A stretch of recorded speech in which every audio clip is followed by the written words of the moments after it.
Jadi sosok penunggu rumah itu nggak suka kalau misalkan rumah itu direnovasi, Mas. Bener-bener gak suka.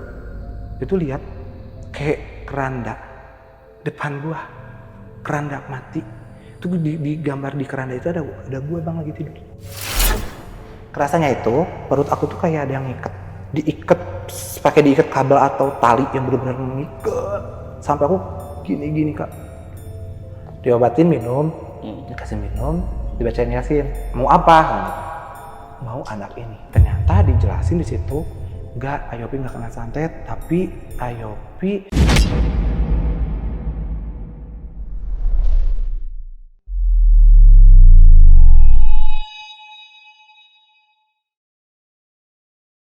Halo semuanya, kembali lagi di Lentera Malam bareng gue Jamal, dan sekarang kita ada di segmen Saksi Misteri.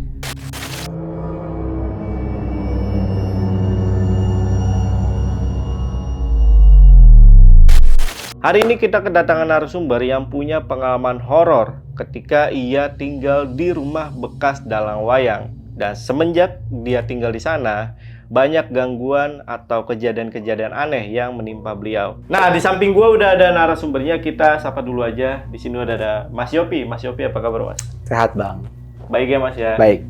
Oke, Mas, ini katanya Mas Yopi itu pernah tinggal di rumah bekas dalang wayang, ya? Betul. Selama berapa lama Mas tinggal di sana? Kalau berapa lamanya, lebih detailnya kurang lebih, pokoknya saya sakit itu 5 bulan ya bang. Tapi sebelum sakit, udah nempatin itu rumah, hampir kurang lebih 7 apa 8 bulanan bang, kalau tinggal di rumah ini. Oh, pada saat tinggal di rumah tersebut ini Mas Yopi sakit nih? Sakit, betul. Dan itu sakitnya lumayan lama bang, 5 bulan. Udah berobat kesana sini ke medis ibaratnya gitu ya. Udah, pokoknya selama 5 bulan itu perjuangannya benar-benar diuji banget. Pokoknya udah ke medis, udah ke sana ke sini. Pokoknya semua dokter yang ada di salah satu, maksudnya ada di 2 rumah sakit Sumedang, itu udah gua datengin bang, udah gue konsul. Tapi ujung-ujungnya ternyata iya ada medisnya, namun kebanyakan di hal goibnya gitu bang. Jadi ini kejadiannya benar-benar pas tinggal di rumah dalang tersebut ya? Iya betul, tinggalnya itu waktu pas awal nikah bang.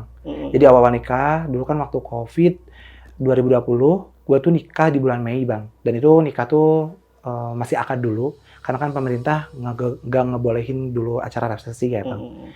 Nah itu acara resepsinya itu gue di bulan November. Desembernya itu gue jatuh sakit sampai di bulan April 2021 bang. Oh, oke. Yang penasaran, simak videonya sampai habis. Tapi sebelum itu, buat kalian yang pengen jadi narasumber sama seperti Mas Yopi, kalian bisa langsung aja DM ke Instagramnya Lentera Malam, itu ada di @lentaramalam.id, dan untuk linknya nanti gue taruh di deskripsi. Oke, kalau gitu buat teman-teman yang penasaran sama cerita lengkap dari Mas Yopi, tonton video sampai habis, dan tanpa basa-basi lagi, Saksi Misteri, kita mulai.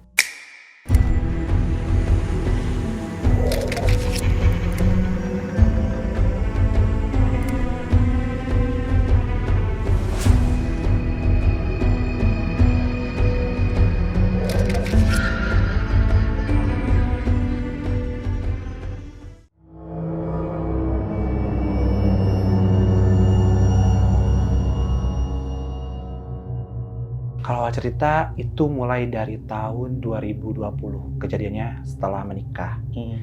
Jadi waktu pertama itu kan zaman COVID ya kak ya. Itu bulan Mei di tahun 2020 aku nikah. Cuma kan itu karena pasca COVID, jadi pemerintah nggak boleh ngizinin kayak untuk resepsi dulu kan. Jadi akad nikah dulu. Nah pas sebelum akad nikah itu memang rumah, jadi ada yang nawarin rumah. Satu rumah, tapi itu rumah lama yang bertahun-tahun kosong. Itu rumahnya bener-bener kosong, rumah lama. Kebayangkan rumah lama gimana? Itu nggak ada yang nempatin, termasuk anak-anaknya dari yang rumah ini, yang punya rumah ini gitu. Nah dari situ sebelum aku nikah juga sebetulnya udah dibeli kan sama mertua, karena ditawarin ke mertua aku.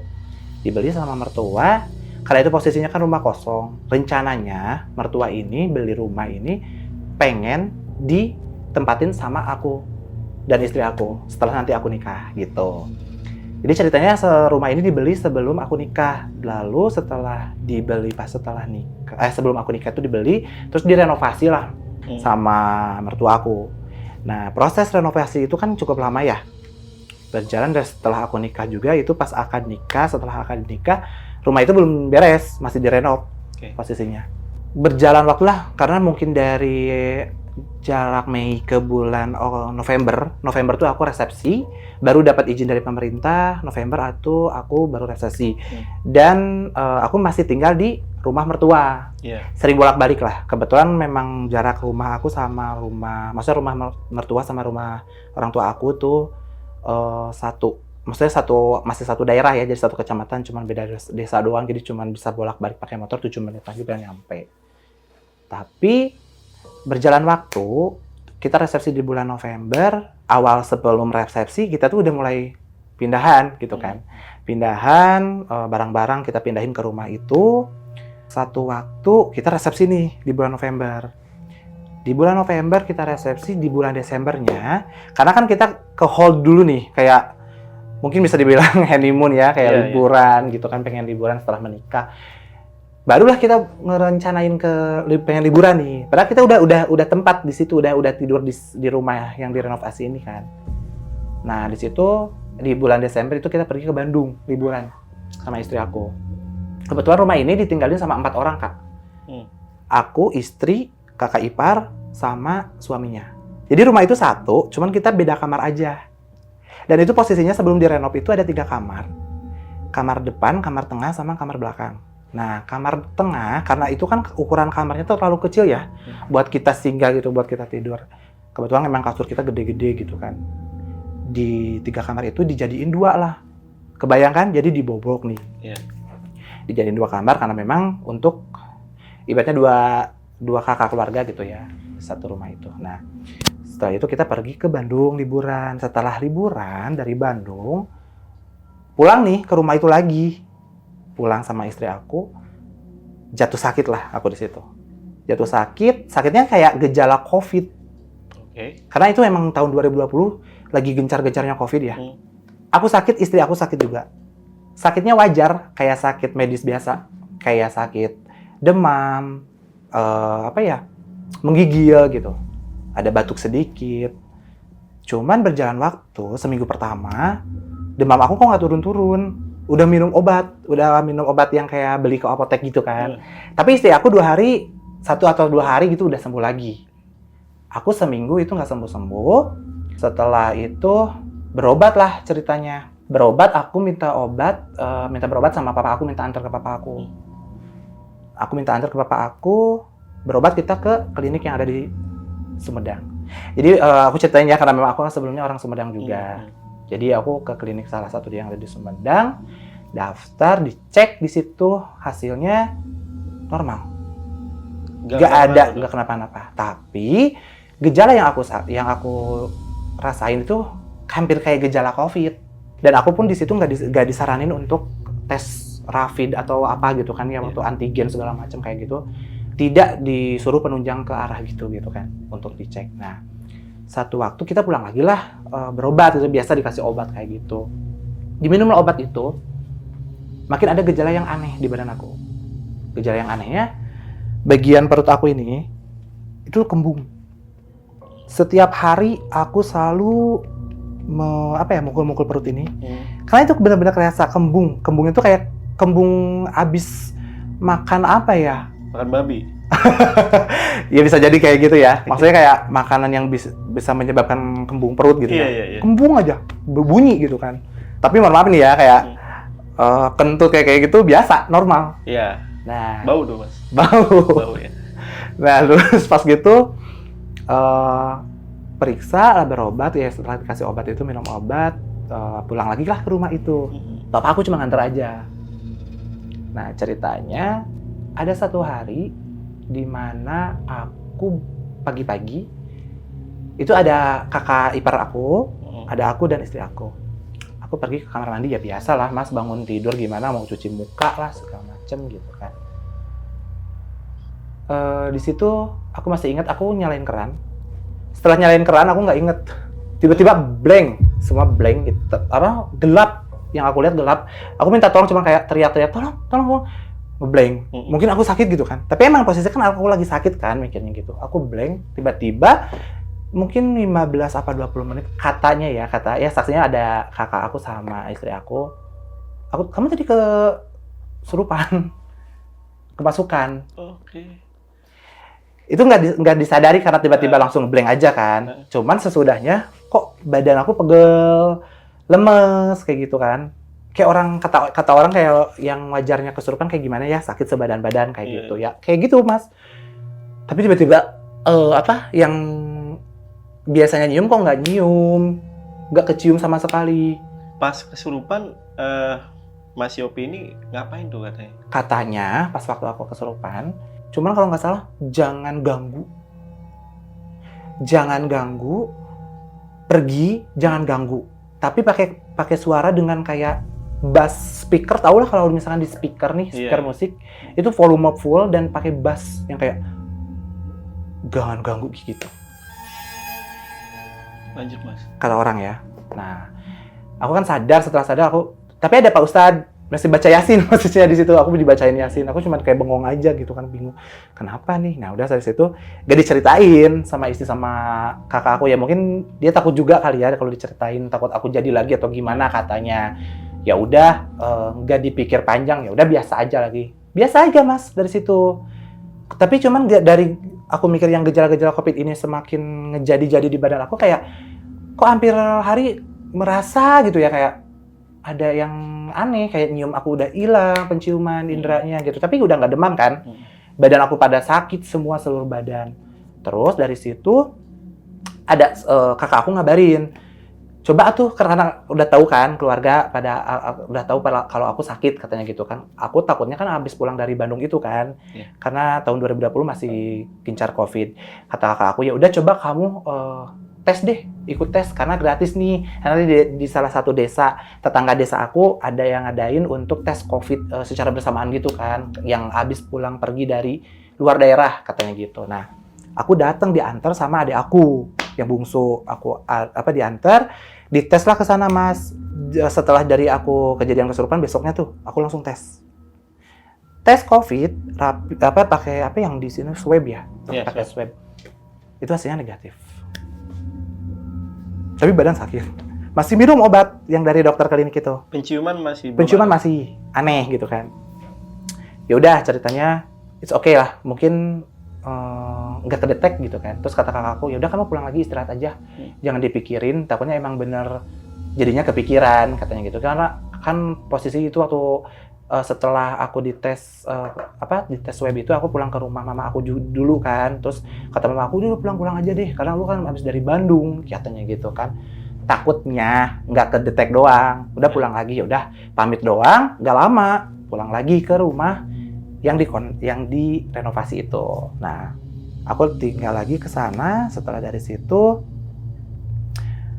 ada pokoknya dari hari ke hari itu tuh aku tuh sakit kerasa ya. Jadi dari malam ke malam, pokoknya itu kalau kerasanya itu tiap malam maghrib dan mau makan, pas setelah makan.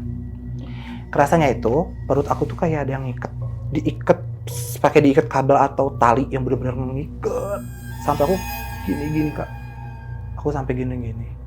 Sampai tidur tuh dibikin bolak-balik, gak karuan, gelisah. Sampai gak bisa tidur seharian, ibaratnya semalaman itu gak bisa tidur, dibikin gelisah. Kenapa ya? Kok begini? Aneh nih, agak mulai ada pertanyaan yang aneh gitu kan. Setelah dari situ, Giga dihirauin, masih minum obat itu. Gak sembuh-sembuh. Ngomong lagi lah ke papa mama aku. Maaf Pak, kan aku udah dibilang Dede ya. Meskipun aku anak kedua, padahal udah badan begini juga. Aku pasti dibilang Dede. Sampai udah nikah juga. Terus, coba tuh deh yuk berobat lagi. Nih, ini udah ke dokter kedua ya? Iya. Ke dokter yang biasa mama papa berobat. Dibawa ke sana. Kebetulan dia prakteknya di rumah. Dibawa ke dokter itu, ke salah satu dokter yang ada di Sumedang, dicek, dia bilang gini, karena aku diperiksa lidah. Aduh Pak, saya nggak sanggup. Coba bawa aja ke IGD rumah sakit swasta yang ada di Sumedang, salah satu rumah sakit yang ada di Sumedang. Coba bawa aja ke sana, takutnya si A ini tipes. Itu gejala kedua. Tapi yang gejala pertama, ibaratnya karena aku kecapean aja. Kayak kata dokter yang pertama. Ini yang kedua dibilang aku tipes.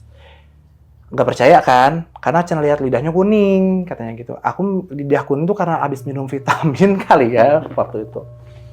Terus ditanyain, aku ceritain ini gejalanya gini. Tapi udah dites katanya gitu. Iya dites COVID, iya tapi hasilnya negatif. Oh gitu. Coba dia ke rumah sakit aja lariin ke IGD katanya gitu. Dibawalah, kita kan naik satu mobil ya. Kita satu mobil diantar.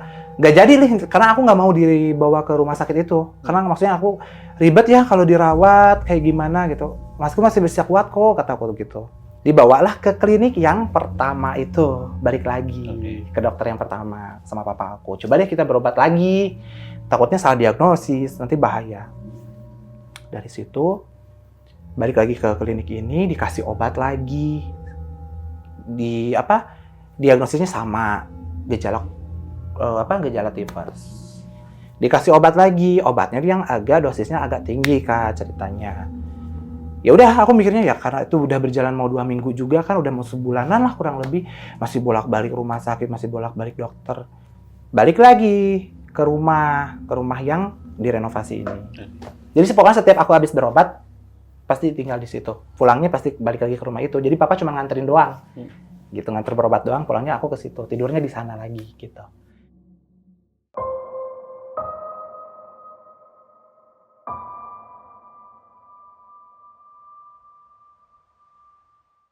Minum obat. Dari situ aku pengen nginep nih di rumah mama sama papa. Agak maksudnya kayak masih gak enak. Itu tiap hari Kak. Pokoknya yang aku rasain tuh perut aku tuh sakit banget, bener-bener kayak ada yang ngangkat. Terus ini satu malam itu pas besoknya aku merencanain pengen nginep di mama, tenggorokan aku tuh Bang kayak ada yang nyekik. Tapi aku nggak lihat wujudnya gitu loh. Tiba-tiba aku susah nafas, kayak sesak. Karena aku mikir gini, masa sih gejala COVID kayak begini banget? Bingung kan? Kok gini amat ya? Gue kayak ngerasa dicekik, terus tenggorokan gue tuh bener-bener kayak di tek gitu loh. Kayak orang yang disentil-sentil ini. Iya. Dicekik sampai kayak gitu, napas tuh susah. Gak mikir panjang, besoknya udah gue coba balik ke rumah mama gue dulu. Nginep lah sama istri. Minum obat itu. Habis minum obat itu, malamnya ada kejadian agak ganjal. Istri udah tidur, posisi jam 12, banget jam 12. Aku udah tidur, sama istri sebelumnya aku udah tidur dari jam 9 sampai setengah 10 gitu aku udah tidur. Karena habis minum obat gitu.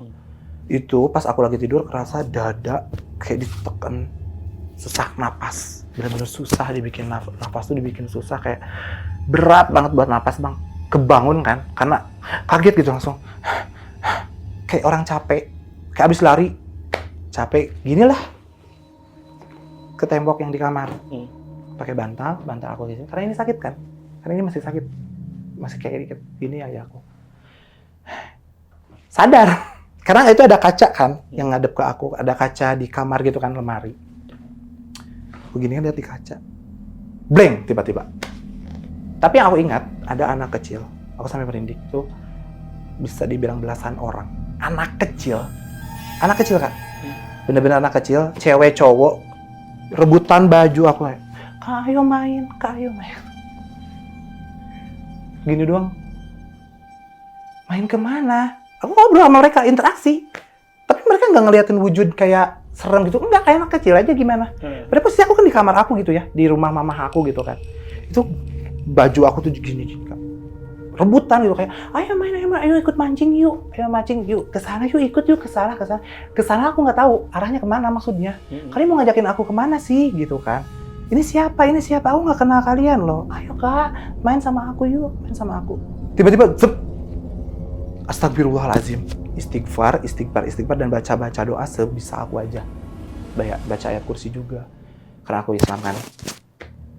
Tiba-tiba aku lihat kaca gini. Astagfirullahaladzim, ini barusan apaan ya? Hilang gitu aja. Tiba-tiba hilang dan tiba-tiba datang sendiri, hilang. Tapi bener-bener aku kayak bener dibawa ke dunia mereka. Dan aku tiba-tiba balik lagi dengan posisi aku yang begini. Itu bener-bener kayak, wow, barusan apaan nih? Gak cerita. Gak cerita ke siapapun. Aku cuma kayak halusinasi kali ya, obat, abis minum obat nih. Aku benar-benar dari situ masih mikir kayak nggak mikir kemana-mana dulu, masih tetap di sakit aku yang medis gitu kan. Insting aku, pikiran aku, semua mindset pikiran gue sakit medis, minum obat lagi. Obat-obat itu mau habis, masih tetap bang sakit. Perut aku masih sakit, jeletir gitu. Kayak rasanya tuh kayak bener-bener di apa ya? Diikat aja. Pokoknya diikat terus badan aku semua berat. Nah, satu malam pindah lagi. Aku cuman kurang lebih 2 malam nginep di mama aku, balik lagi ke rumah yang direnov itu sama istri aku. Kita pulang maghrib naik motor, pindahlah ke situ. Abis makan ada yang aneh. Aku masih begini karena emang sakit kan, posisi badan sakit, masih sakit. Sampai kakak ipar ngomong, aku berempat kan, makan gitu bareng berempat. Coba deh tuh berobatnya ke yang bener dokternya, gitu kan. Dia maksudnya ke yang bener tuh kemana lagi? Ke rumah sakit kek atau kemana? Yang maksudnya benar-benar didiagnosis kok teteh heran banget. Kamu sakit udah mau lama loh, Pi, udah mau jalan sebulan gitu kan. Kata kakak aku, terus aku bilang, ya terus mau gimana lagi kak? Ibaratnya aku udah kehabisan uang. Kebetulan waktu itu posisi aku nggak kerja kak. Setelah aku resepsi aku nggak kerja kan. Aku awalnya dulu kerja di salah satu perbankan, terus aku resign kan. Nah dari situ pas waktu kejadian makan balik lagi, makan berempat. Pas makan, kok ada yang aneh? Apa nih? Kayak bentar-bentar kok gue ada yang aneh, kaget gitu kan ya. Yang biasa minum, nggak ada contoh ya. Kalau minum, biasanya suka ada dulu di sini kan, kayak nahan dulu di sini. Ini nggak bang, tiba-tiba set. Bener-bener kayak, lahap, minum, lahap, makan, lahap. Aku sampai gini. Kok nggak nahan? Pas aku lihat istri aku sama kakak aku makan, minum, mereka nahan dulu di sini kan, kayak nelen dulu gitu. Kalau nelen, ini tiba-tiba kesini tuh kayak dingin gitu, kayak nasi gitu. Tiba-tiba satu waktu perut aku kayak ada yang makan. Tapi aku nggak lihat wujudnya. Yang aku rasain perut aku dimakan. Kayak kita makan aja, makan jagung gimana? Atau makan apa? Kayak ngunyah gitu. Ini dikunyah. Bagian perut aku ini dikunyah. Dan itu kerasa banget. Sampai aku nanya ke istri, Ibu makan atau minum suka ada yang nahan dulu nggak sih di tenggorokan? Kan biasanya begitu. Gue bilang gitu kan. Lu kayaknya halusinasi, lu gila deh sedikit. Lu nggak waras, mama. Sampai ya istri aku itu ngomong kayak, jangan kemana-mana deh pikirannya. Masa ada yang makan sih? Iya. Kayak lambung diemut-emut gitu lambungnya ya. Bukan lambung sih, kayak lebih mungkin di usus ya kalau di bagian perut ini. Itu benar-benar kayak, bukan diemut tapi lebih kayak Iya, digigit. Tapi nggak sakit, cuma kayak makan lah. Berjalan waktu, oke lah, nggak dipikirin gitu kan. Satu malam tidur di kamar nih. Kakak ipar ada di ruang tengah. Dia duduk di sofa. Gue masuk ke kamar. Bini gue udah tidur bang. Gue duduk di kasur, baru merem. Duk! Cemas. Dibikin cemas, tiba-tiba kayak, ini bukan dunia gue bukan di sini. Kesini salah tidur, dibikin tidur kesini enggak tenang. Lemas tuh badan posisinya. Karena udah berapa malam ini kan tidur itu enggak nyenyak gitu ya. Karena memang dibikin susah tidur kan, balik kanan gak bisa, balik kiri gak tidur. Sampai bingung ngebangunin istri. Bu, bangun. Kenapa? Kok aku gelisah ya? Kenapa ya ini? Kok bener-bener kayak tremor. Gak ngerti bang. Kok begini ya? Kenapa? Gitu. Kasih minum air hangat. Udah minum obat belum yang harus sebelum tidur gitu kan? Udah. Tapi kok begini ya? Kan biasanya minum obat ya udah tidur. Ini satu malam di kamar itu aku nggak dibikin tidur, pokoknya dibikin gelisah. Minta. Kayaknya aku udah nggak bener-bener sehat deh. Harus ke puskesmas. Kebetulan kan kalau jarak ke rumah sakit dari rumah aku tuh agak lumayan kan. Itu pas setengah malam bang. 12:30 aku masih ingat. Kejadian 12:30. Pokoknya setiap malam dibikin nggak nyenyak tidur. 12:30 malam lihat jam, ngebangunin si kakak ipar. Dia belum tidur. Kakak ipar aku belum tidur. Suaminya ya maksudnya. Dia duduk lagi main game gitu kan di sofa. Kak, antar gua dong. Kemana? berobat ke puskesmas, gue udah nggak kuat. Itu posisi benar-benar kayak lemas. Kenapa? Gak bisa tidur, aneh. Gak bisa tidur. Padahal itu sebelumnya udah ada dosis obat yang buat tidurnya kan. Karena apapun setiap gue konsul ke dokter tuh pasti gue ngomongin, bang, gue nggak bisa tidur pak, atau dok gue nggak bisa tidur, gue minta obat tidur ya gitu kan. Dikasih kan, diresepin obat, tetap gue nggak bisa tidur. Bawa ke puskesmas, ceritanya naik motor bertiga, gue di tengah kan, di sepanjang motor gue cuma bisa bengong kayak, ya Allah ini apa lagi, ya Allah kok gini ya rasanya. Itu tengah satu malam, bang, bayangin ngeganggu orang tidur, kasihan kan, maksudnya istri gue lagi tidur, lagi istirahat, mau nggak mau kita ke IGD, dibawa ke IGD. Kebetulan perawatnya teman gue di puskesmas itu, di salah satu puskesmas yang ada di Sumedang itu. Gue berobat ke sana, dicek semua, cek darah, dites normal. Lagi mikirin apa? Sampai ditanya gitu. Temen gue kan, yang kebetulan dia jaga malam, kak aku gak bisa tidur, gini. Cuman gara-gara gak bisa tidur kamu kesini, diketawain, bang. Iyalah, orang gue minta obat tidur, dikasih obat tidur sampai gak mempan, gue bilang gitu. Gak beres, ini mah di pikiran lu nya, dia bilang gitu. Terus maunya gimana? Mau gue diinfus, hari ini juga gue lemes soalnya, gak bisa tidur. Kan bayangin sebulan itu benar-benar tidur gak nyenyak. Siang pagi pun sama, bang. Karena takut, benar-benar dikasih ketakutan berlebihan, panik.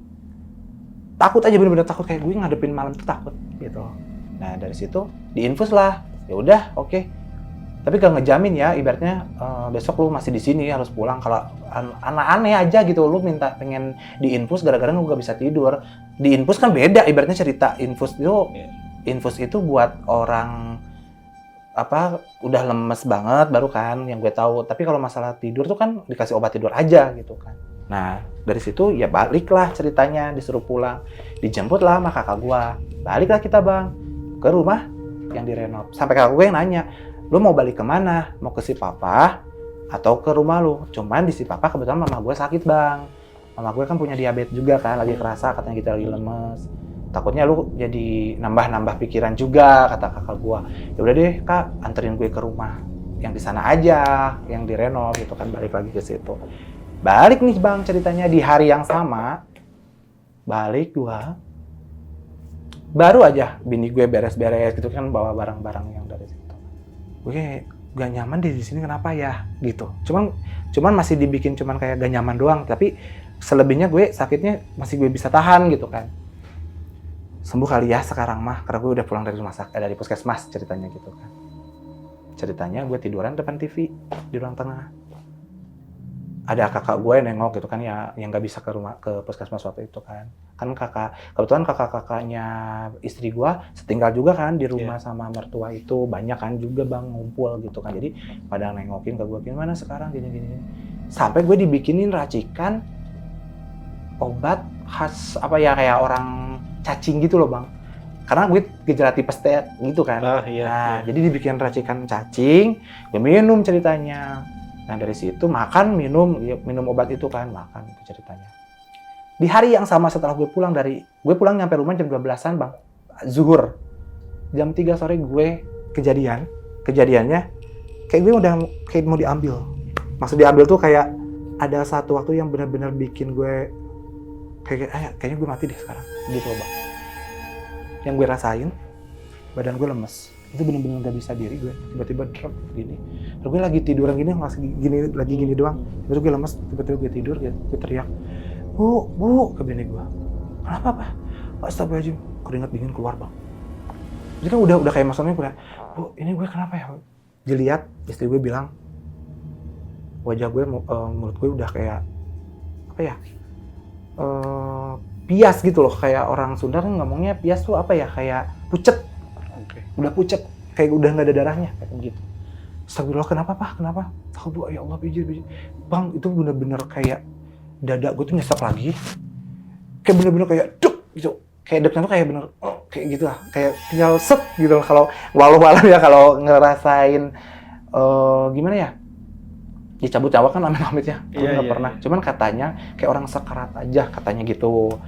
Itu kan di rumah posisi cuma sama bini gue dan berdua. Nah, kakak gue lagi pada nginep di mertua. Kaget kan ceritanya, bini gue nelpon lah ke kakak ipar, kebetulan kakak ipar ada di rumah. Kenapa? Anterin Yopi lagi, periksa.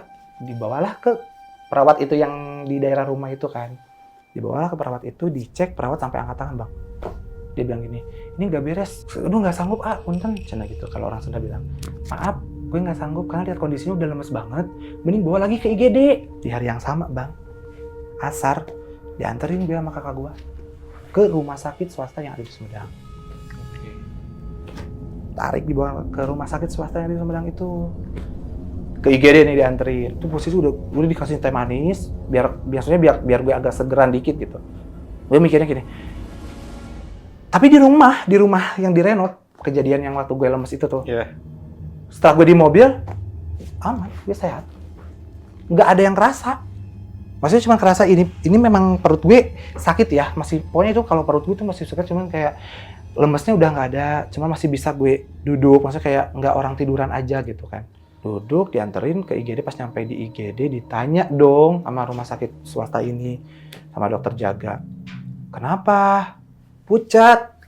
Udah pucat amat, wah ini udah emergensi nih, dia bilang gitu kan.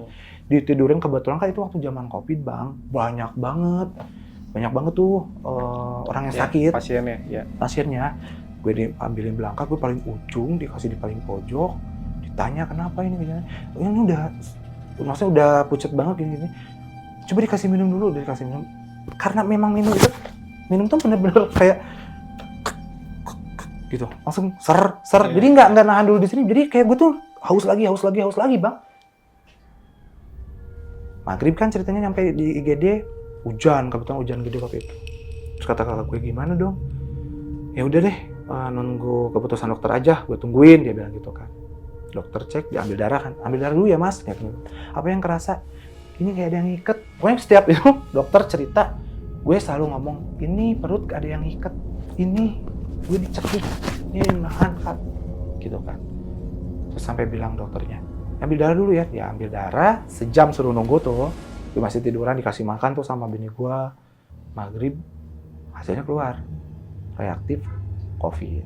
Tapi reaktif ya Bang. Dan itu pun hasil dari ambil darah. Okay. Karena memang di sini nggak boleh ya yang reaktif ke dirawat, Mas harus pulang lagi. Pulang lagi dong Bang. Sampai bolak-balik, bener udah capek gitu kata gue tuh. Dok, saya sakit loh dok. Kata gue tuh, ini juga gak lama loh, infusan dicabut baru tadi siang gue masuk ke puskesmas, dia bilang gitu. Emang gejalanya apa aja yang dirasa? Ini gue ceritain lagi ya, kayak sama sebelumnya. Oh ini diikat, ini ada yang nyakek ini. Nyakik ya gitu kan kalau orang Indonesia, dicekik gue bilang gitu kan. Terus si dokternya ngomong, ya udah gimana ya, karena hasilnya reaktif jadi harus pulang lagi. Jadi ini aja dulu di rumah, katanya gitu, di apa ya? Isolasi sendiri, disuruh isoman tuh ceritanya waktu itu. Oke deh, gue bilang gitu. Ceritanya isoman, balik ke rumah, itu lagi gue dianterin. Cuman nah di situ ada yang aneh, trombosit gue turun Bang, sedikit. Karena gue lemes itu, karena mungkin gue lemes. Pas begitu lemes emang ada ininya juga, ini trombosit doang turun berapa gitu kan, nggak banyak katanya gitu. Minum Fupang aja, kalau Fupang kan itu obat dari Cina gitu ya, kayak racikan obat Cina, tapi yang supaya trombositnya cepet naik. Kakak gue udah beliin, gue minum obat Fupang itu, gue tidur, ceritanya udah tidur. Nah, malam itu mati lampu. Posisi kakak gue masih ada di rumah sama suaminya, mati lampu. Mati lampu. Kebangun. Lagi-lagi tengah malam Bang, kebangunnya. Karena gue tidur kan suka pakai sarung doang gitu kan, maksudnya di sarung gitu kan, abis sholat isya gue ketiduran masih pakai sarung. Gue nyalain lilin dong dari kamar, jalan lah keluar. Kebetulan kamar gue paling depan, kamar kakak gue kan yang di belakang. Ada pintu kan yang menuju dapur, ditutup. Gue buka, gelap kan Bang ceritanya. Terus di dapur tuh kan motor gue sama motor suaminya kakak gue kan ditaruh di situ kan berdua. Jadi ada pintu keluar gitu Bang, sebelah kanan. Gue masuk, gue buka pintu itu, ada yang tingginya seatap rumah. Itu sosoknya ini keluar. Nah itu baru gue dilihatin di situ. Jadi kukunya tuh keluar panjang banget Bang, panjang gini. Gue giniin, gue sambil gini kan sambil pegang lilin gue. gemeter iya, tapi gue nggak takut. Gue pengen nanya, siapa sih? Lu apaan gitu kan? Itu tuh tingginya seatap rumah. Dia ngeliatin gue gini, matanya merah keluar. Taringnya segini, taring. Bulunya panjang, tapi gue nggak lihat kakinya. Gue cuma selintas karena gelap juga kan. Gue gini doang. Jadi yang kelihatan lebih ke fokus ini. Ininya gimbal gitu bang. Pokoknya gini. Gue tanya kan, mau lu apa? Siapa sih lu? Ngapain lu di sini? Kalau orang, tapi pakai bahasa Sunda waktu itu gue nanyanya. Saha maneh? Rek naon maneh ka dieu? Kalau orang Indonesia bilangnya pakai bahasa Indonesia ibaratnya. Siapa lu? Ngapain lu di sini? Dia jawab, belum bang. Dengan ngeluarin suaranya yang ngebas itu, kata gue tuh yang ngebas kayak di speaker gitu kan. Rek ulin. Sambil gini, sampai matanya ngeliatin gue gini. Apa itu artinya? Dia ngejawab, mau main. Main aja. Kalau orang bahasa Indonesianya dia bilang, main aja ke sini gitu. Gue nggak hirauin, astagfirullah, istighfar lah. Emang gue takut. Astagfirullahaladzim, apaan nih barusan? Karena niat dia mau kencing kan, ke air. Kencing lah, pulang kencing udah nggak ada. Sosok itu. Nggak ada bang. Besok paginya, kesurupan lagi gua. Bangun tidur. Bangun tidur. Langsung Mau dikasih sarapan sama bini gue, katanya, tapi gak ngomong, pokoknya dia marah. Gitu. Katanya ya. Iya. Karena kan gue nggak ngerasa juga. Terus? Terus dari situ, karena gue kan harus isolasi, jadi kakak ipar sama suaminya tuh tinggal di rumah mertua. Jadi gue ditinggalin tuh berdua bang, sama bini gue. Berdua, jadi tidur tuh selama gue dinyatakan reaktif COVID dari rumah sakit, ya udah gue tinggal di rumah itu isolasi gitu kan. Bayangin berdua doang bang. Udah kejadian itu gue ceritain tuh besoknya ke bini gue, ternyata bukan cuman gue yang lihat, tetangga sekitar di situ pernah ada yang ditampakin bang sama sosok itu. Itu pas kesurupan apa nih yang dilakuin sama bini? Dia manggil-manggil orang sekitar. Dia teriak kayak minta tolong itu suami saya begini gini gitu kan. Ada orang yang pintar gitu yang ngaji gitu kan. Ada ustadz. Diobatin lah.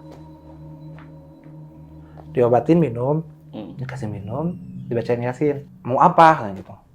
Mau anak ini. Jadi gue sendiri ngomong mau anak ini. Kaget dong. Pas setelah gue sadar, gue diceritain gitu. Kayaknya berarti gue nggak beres deh di sini, gitu kan.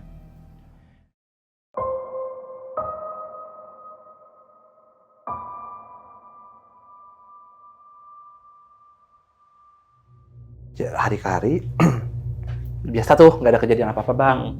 Seminggu kemudian, karena bini gue sama gue jaga jarak, jadi bini gue tidurnya di ruang tengah, gue di kamar sendirian. Tidur udah nyenyak bang, biasa.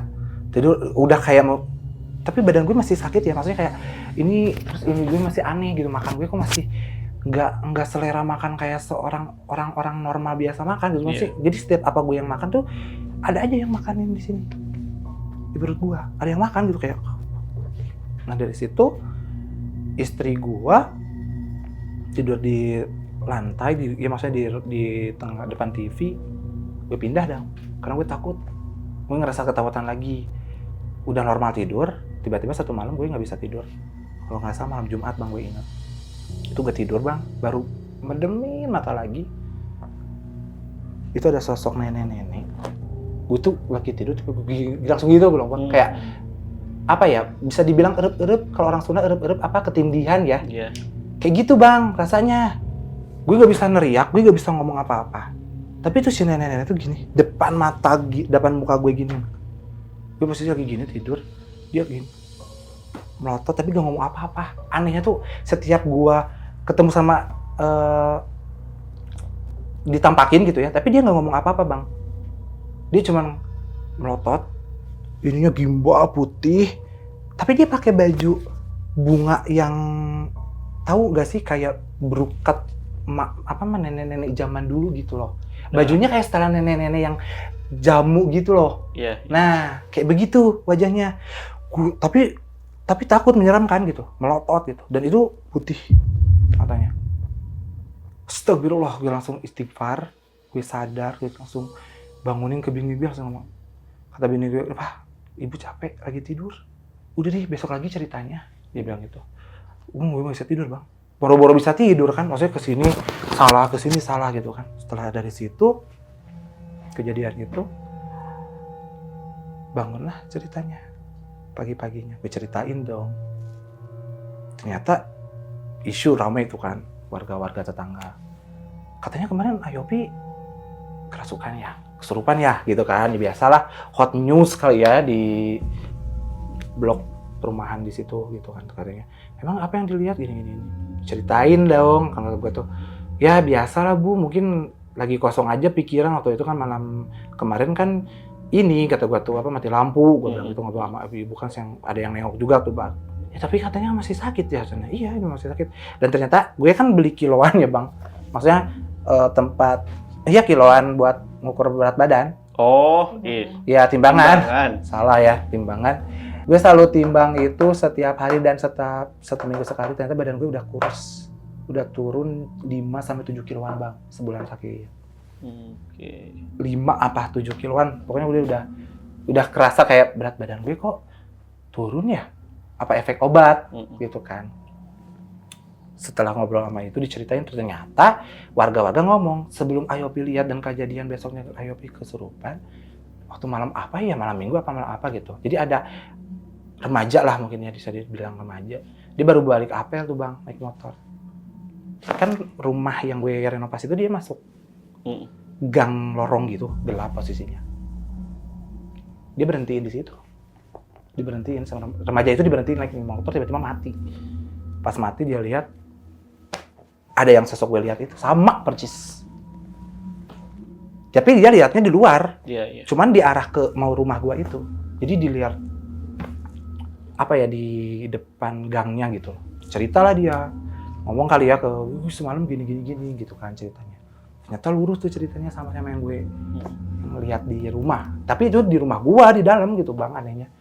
Apa mungkin ini yang di sini gitu kan? Gue sempet berpikiran ke apa mungkin si yang gue lihat ini, si goib yang gue lihat ini dia tinggal di sini. Iya. Gue baru sadar tuh, soalnya dia ibaratnya si A gitu ya, lihat di lorong ini depan rumah ini gitu kan. Kan masuk rumahnya itu lorong Bang, belakang rumah orang juga. Masuk rumah gue tuh lorong, gitu lorong gelap. Masuk Nah dari situ gak lama kemudian setelah kejadian itu gue tuh dibawa diajin gitu ya. Gue tuh bukan Isya Ashar. Kejadian lagi Bang. Kesurupan lagi? Sering kesurupan. Sering yang masuk gitu, ada yang masuk ke gua. Tapi katanya suara cewek. Ini. Isir. Kayak nyikel rambutnya. Oh, Mas Yopi tiba-tiba Iya. Gue dibilang kayak cewek, gerak-gerak ini sana kayak gitu. Serem juga dong, maksudnya kayak lah masa iya itu kan waktu itu di rumah gue sama bini gue yang lihat setelah gue makan Bang.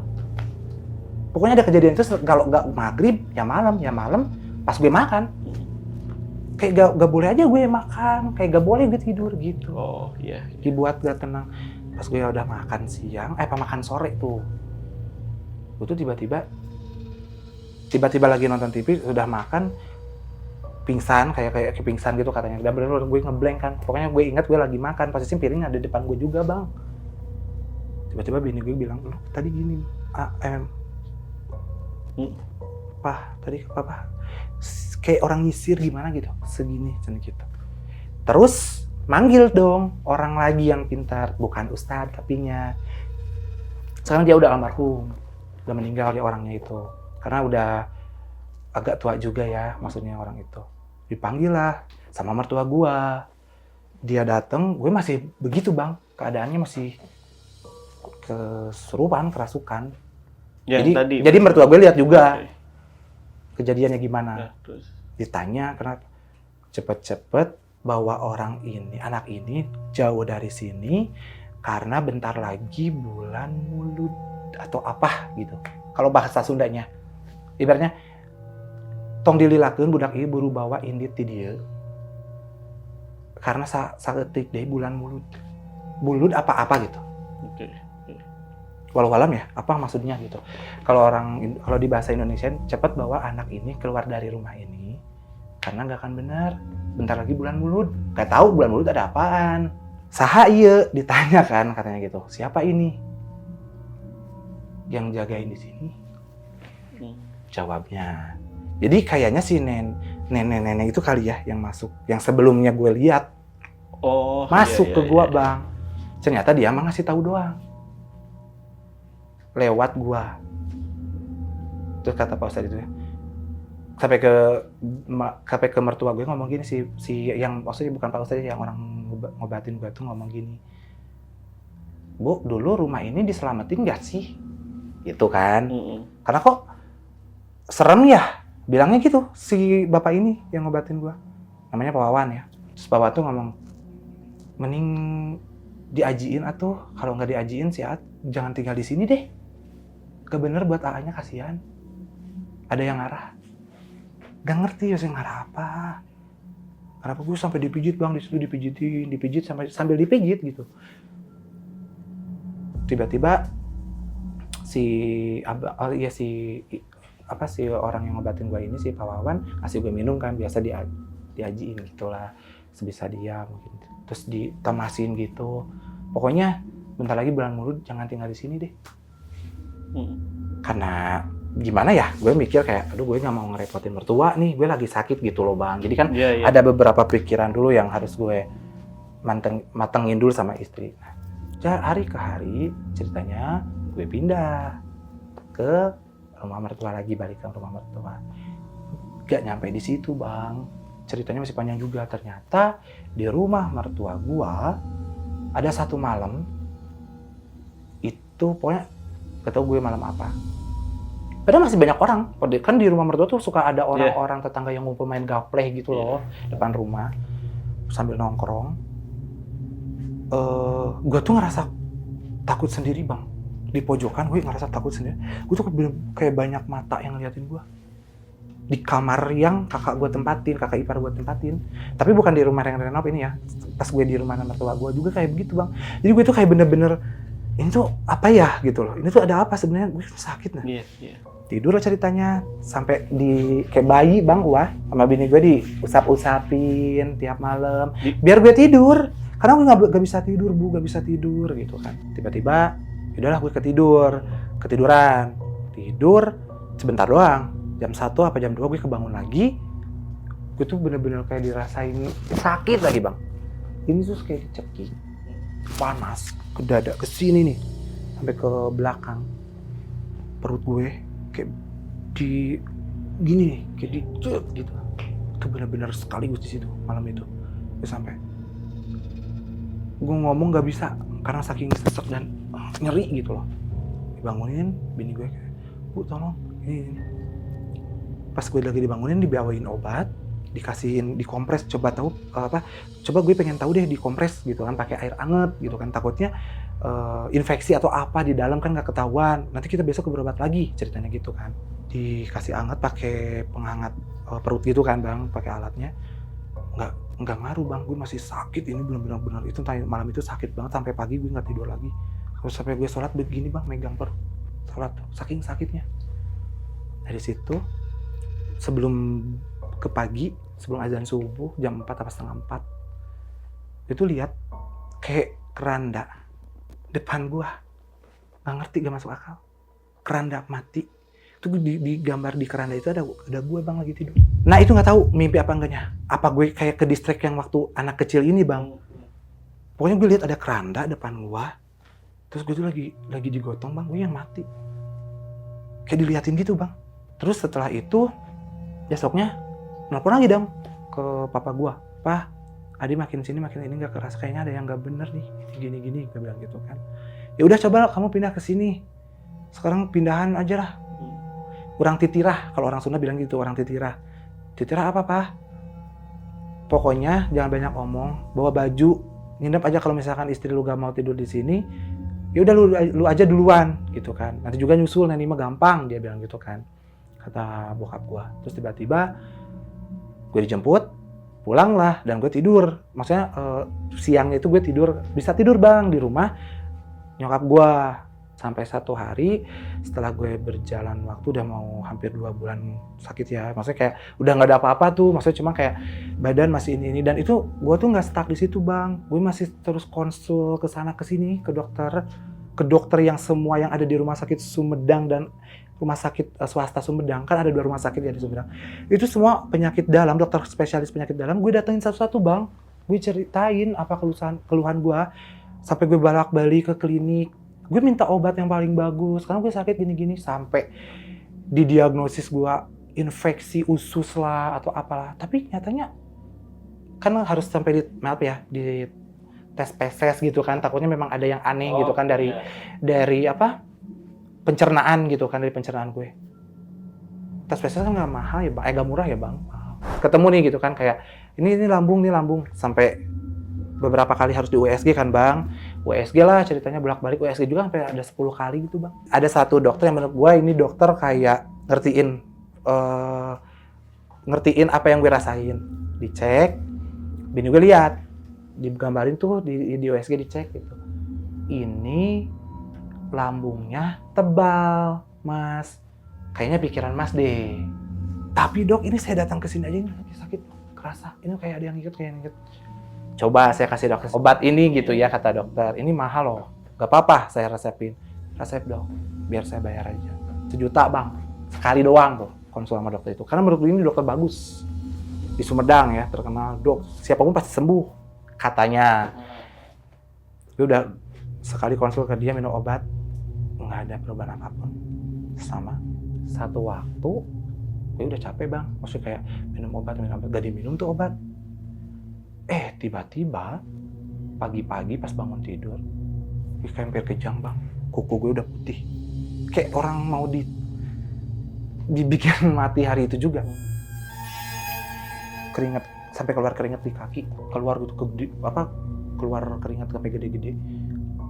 Dingin bang, udah dingin badan gue.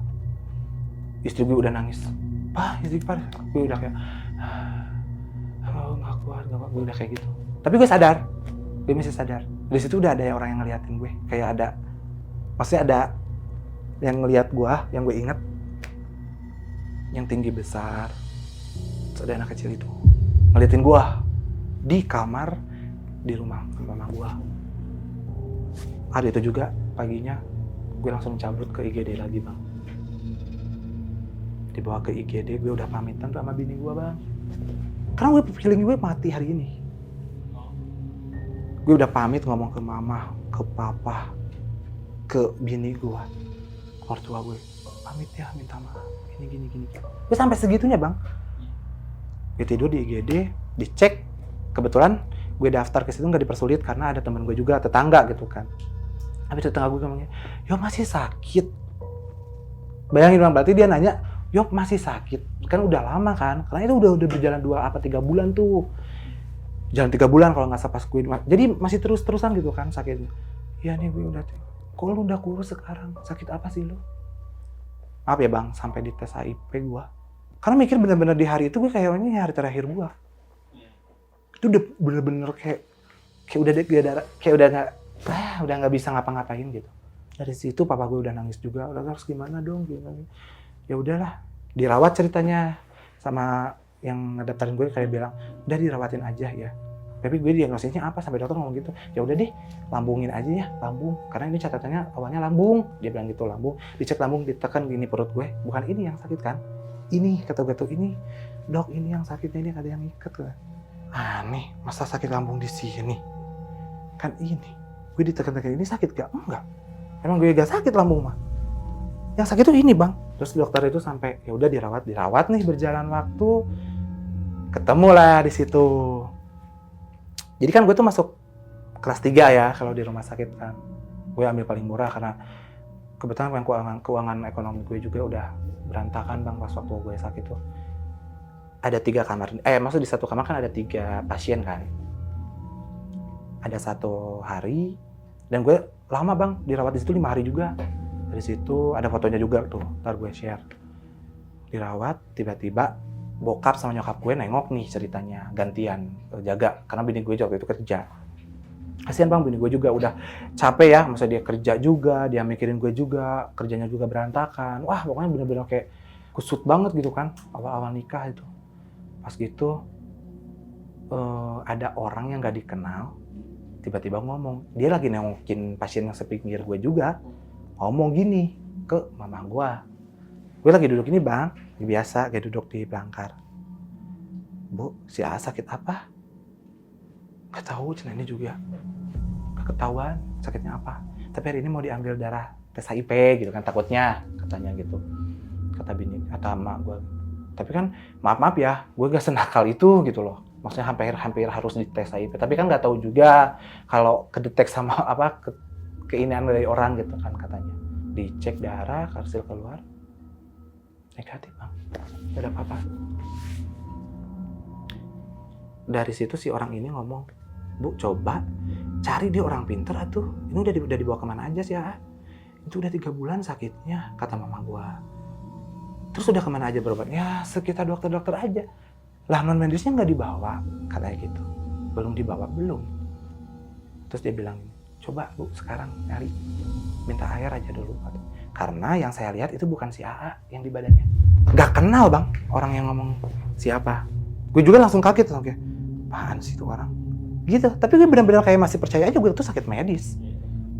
Dari situ gue pulang nih ceritanya, udah pulang ya. Karena dokter sampai ngomong gini, udah pulang aja ya, kasihan yang nunggu kelamaan di rumah sakit, lagian nggak ada perkembangan kan. Udahlah kita berdoa aja, pasrahin gitu kan. Kayak mertua gue tuh dekat ya sama mertua tuh ibaratnya udah kayak ke anak sendiri gitu ya. Dia tuh selalu bener kayak udah, iya coba atuh siapa tahu kamu tuh disantet sama mantan segala macem. Mertua gue tuh ngomong kayak gitu. Aduh kata gue tuh lebih nggak aneh juga, lagi yang ngapain mantan gue nyantet. Ya takutnya gara-gara nikah, karena kan setelah nikah doang.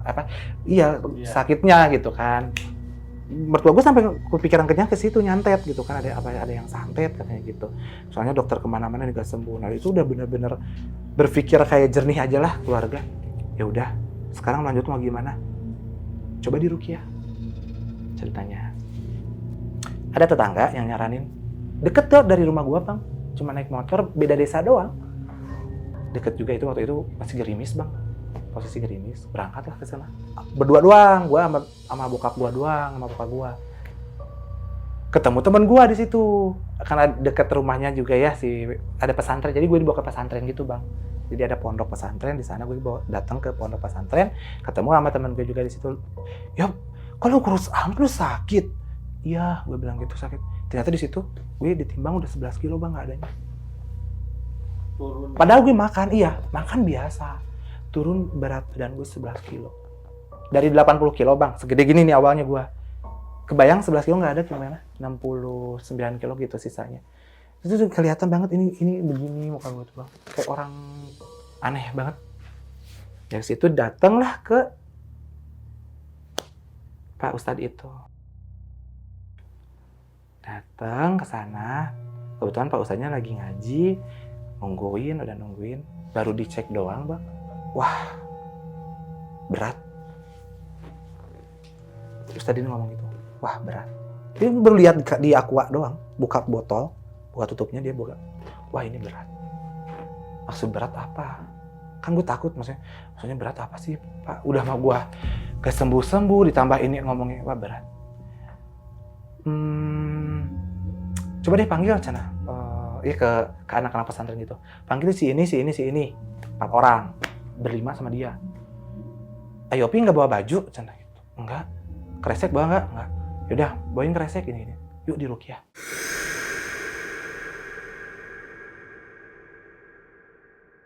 Ketahuannya di situ, Bang. Dibawa ke masjid. Itu masjid gede kan, di tengah-tengah gue bapak gue di pinggir gue depan dia. Dia ngaji, baca-baca doanya. 4 orang nungguin di belakang gue, megangin gue.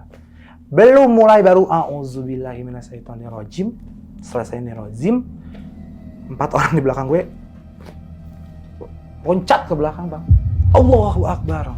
Sampai gitu-gitu gitu. Kata gue, ini orang acting atau apa sih gue gitu kan. Atraksi kali ya lu. Gue sampai masih bisa ketawa, masih kayak normal, nggak ada reaksi bang di badan gue. Apa kata gue mikir, karena yang gue tahu reaksi orang yang dirukia tuh gampang banget ya, bisa muntah, lewat muntah atau apa mual, gak ada mual sama sekali bang. Mental tuh 4 orang, ceritanya mental bisa lagi dibawa lagi sampai dipegangin, megang gini juga dia pada nggak mau. Apa gue sampai, berarti benar dugaan apa ya sama ini, kayaknya ada yang nggak beres di badan kamu deh. Ustadz ini ngomong, Pak, kalau pengen tahu, ini diikat sini dari sini, diikat, bawahnya ular, atasnya bukan manusia, bukan ular juga, bisa dibilang siluman, dia bilang gitu. Kata gue tuh, masa iya? Jadi yang saya sakit ini ke dokter berapa kali, percuma. Kamu dibawa ke medis manapun, ke rumah sakit paling bagus di Indonesia, kamu gak akan sembuh. Satu-satu yang bisa nyembuhin diri kamu, nanti juga kamu bakalan nemu seseorang yang bisa nyembuhin kamu, dia bilang gitu. Maksudnya bukan bagian saya sebenarnya yang nyembuhin kamu, dia bilang gitu. Saya nggak kuat, nggak bisa. Karena dia bilang gitu, pokoknya nanti kabarin aja kalau Mas Yopi udah sembuh, kita numpeng ya, bikin tumpengan, kita sedekahin ya ke tetangga. Dia bilang gitu, dia ngomong gitu doang bang. Gue masih gak paham kan, masih jadi banyak teka-teki gitu loh. Jadi udah di ruqyah, karena ruqyahnya nggak berhasil, itu nggak bisa bang. Itu gue cuman ngeliatin mereka doang atraksi, gue cuman gini doang terus lihat ustadznya cerita ngomong gitu doang. Datang ke sana, gue sadar posisinya. Sampai papa gue gini juga kan. Berarti ada yang nggak beres ini, gitu kan. Ceritanya nggak diem dong, orang tua gue bang masih tanya-tanya ke sana sini. Tetangga banyak masukan kan. Coba tuh pak kesini. Makin hari gue makin drop bang. Kaki gue dibikin drop lagi. Sebelah ini gue nggak bisa jalan. Tapi sebelah bang, yang gue rasain itu kayak ada yang gini nih, kayak gini berat dan gue tuh nggak bisa gimana-mana ya, kayak dirantai. Tahu kan orang kalau dirantai digusur kayak di film-film gitu kan. Gue sampai gitu bang jalan. Tiap pagi dibawa jalan-jalan keliling komplek rumah sama bini gue, dibopong sama bini gue dong, sampai ditanya tetangga-tetangga, ayo Pi, belum sehat. Itu kalau dia omongin gitu makin down kan, psikis gue juga makin, iya doain minta sampai gue ketemu orang-orang sampai ngomong gini, hampura Abi ya, maafin aku ya kalau aku ada salah. Gitu bang, karena gue udah mikir kayaknya gue benar lagi gitu. Sampai satu hari, gue dibawa tuh ke daerah Rancakalong Sumedang. Itu Rancakalong Sumedang tuh bang, banyak pengobatan gitu ya, maksudnya kayak ada, bisa dibilang ada dari dukunnya, dari ustadznya ada, dari hal orang-orang yang pinter ngulik apa segala macam ilmunya ada. Gue dibawa ke salah satu orang kenalan bapak gue yang dari rekomendasi gitulah. Coba deh anaknya bawa ke sini gitu. Gue tuh masih lagi badan sakit juga bang, bawa ke sana lagi kerasa tuh gitu ya. Gue dibawa ke sana siang-siang tapi kan datang ke sana. Ini percaya nggak percaya ya bang ya? Bini gue saksinya ada, itu bener-bener saksi semua, ada kakak gue, emak gue, bapak gue, bini gue, sama gue berlima kan. Jempol kaki gue yang kanan, dia isep sama si bapak itu, diisep bang, jempol kaki ini yang kanan, dia isep. Pengen tahu, karena pengobatannya kayak gitu katanya ya. Kalau bener ini santet bukannya, ketahuannya di jempol kaki. Di Sumedang kan masih ada, kata gue juga bilang kalau Sumedang itu masih mistis juga ya. Itu bener-bener demi Allah ya. Jempol kaki gua diisep sama dia langsung. Begitu dia datang langsung kayak, wah, cicing centong sieun.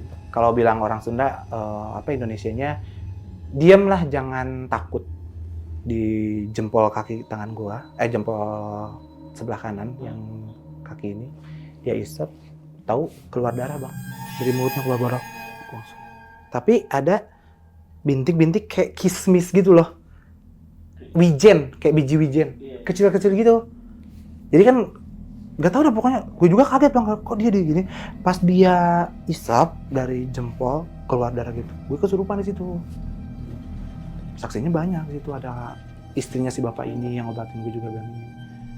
Wah, katanya ya diceritain itu kan sama mama gitu. Nangis tuh semua kan keluarga istri gue nangis di situ. Siapa sih ini ngegangguan? Aing numi boga tempat eta sana. sampai ngomongnya ngebahas gitu kan. Gua yang punya wilayah ini, tempat ini. Kenapa lu ganggu? Gua udah, ibaratnya dia ngomongnya kayak aing geus nyirian anak ieu gitu. Dia bilang gitu. Ini apa, gua udah nandain ini anak, katanya gitu Bang. Terus dilawan kan sama si bapak ini yang ngobatin gua. Terus mau lo apa? Anak ini keke jawabannya gitu. Nggak bisa. Karena anak ini cuma diem doang di situ. Baru ngeh kan maksudnya gitu. Kan amit-amitnya Bang sampai seuzonnya gitu kan. Gue takutnya siapa gitu kan, ada yang nyantet gua gini.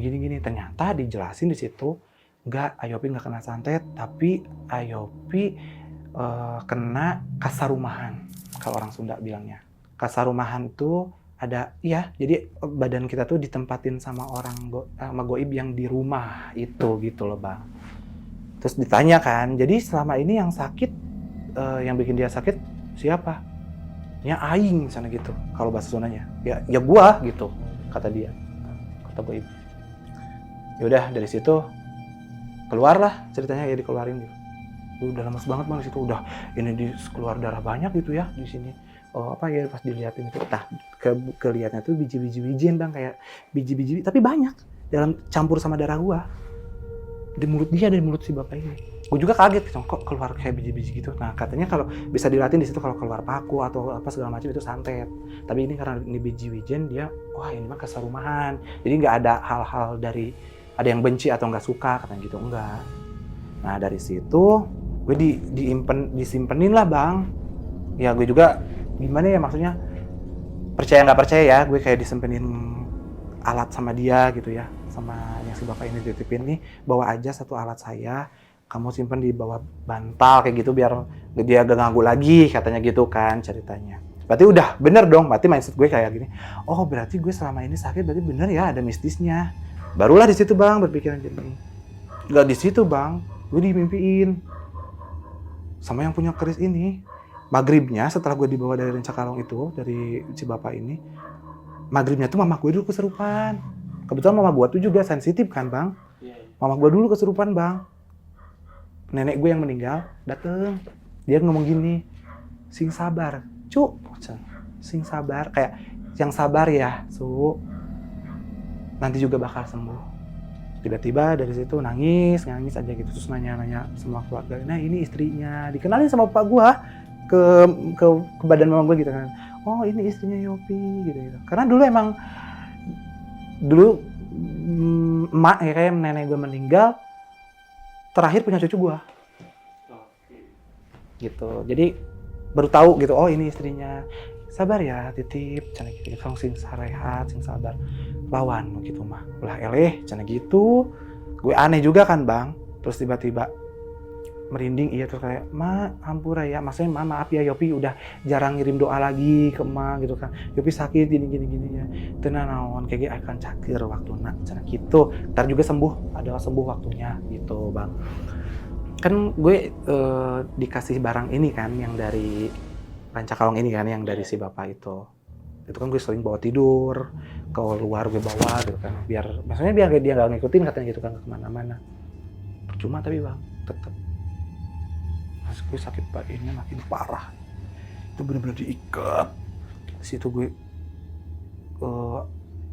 sesek lagi, nafas tuh kayak dibikin diteken, sesek ini dia kayak itu kayak gini, nah dingin banget.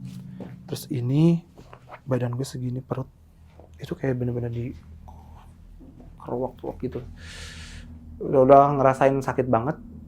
Tiba-tiba penasaran nih kakak gue. Jadi kakak gue tuh dia tuh seraka guru gitu ya, kayak ikut ngaji gitu, ikut pengajian tapi ngajinya buat kayak bisa nembus ke alam-alam yang bisa ngelihat kayak gitu kan kakak gue. Dia bilang gitu, coba tuh yuk ke Pandang gitu ya. Maksudnya ya si orang, dia dibilang ustadz bukan, tapi dia jago ngaji. Gue tahu dia sering gitu kayak ikut-ikut agama gitu. Tapi dia ngerti juga yang begitu. Dibawalah ke situ. Itu tinggal jalan kaki doang Bang, dari rumah bapak gua. Tinggal jalan kaki doang. Karena gue kan nggak bisa jalan posisinya ya. Jadi kaki gue yang sebelah kiri ini itu kayak diikat sama rantai kan, jadi gue nggak bisa jalan. Yaudah nanti malam kan malam Selasa nih, kata kakak gue, yuk coba ke sana berobat, dicek gitu, takutnya di badan lo emang ada apaannya gitu. Itu bisa dinyatakan gue sembuh di situ. Malam Selasa itu gue pergi bang, naik motor bertiga, papa, aku sama kakak gue pergi ke sana ke rumahnya.